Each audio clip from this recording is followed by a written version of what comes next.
ఉండకండి, మంచి వారి మధ్యలో పెరగండి అని ఎందుకు పదే పదే పదే వాక్యము చెప్తా ఉంది.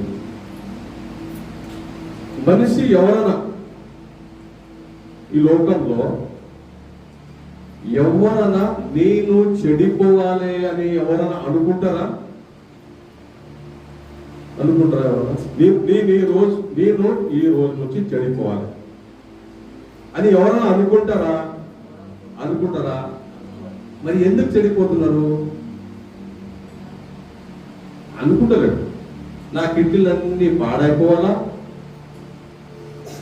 నా వాల్స్ అన్ని పాడైపోవాలా, నేను తాగాలా, నేను జల్దీ చనిపోవాలా అని ఎవరైనా అనుకునే వారి లోకంలో ఉన్నారా? మరి ఎందుకు కిడ్నీలు పాడవుతున్నాయి, ఎందుకు లివర్ పాడవుతున్నాయి, ఎందుకు హార్ట్ అటాక్ వస్తుంది, ఎందుకు జల్దీ చనిపోతున్నారు,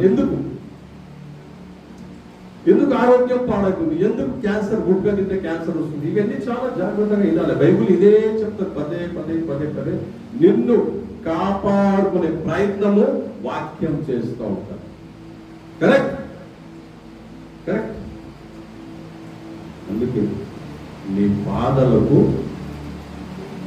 దీపం ఏది? వాక్యం. అంటే నీకు దిననిత్యము చూస్తా ఉంటుంది, కాపాడుతుంది.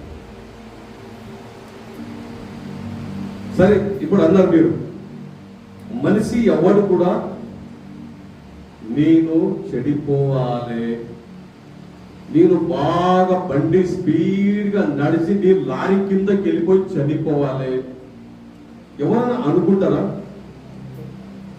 అనుకోరు. కానీ ఎందుకు జరుగుతుంది?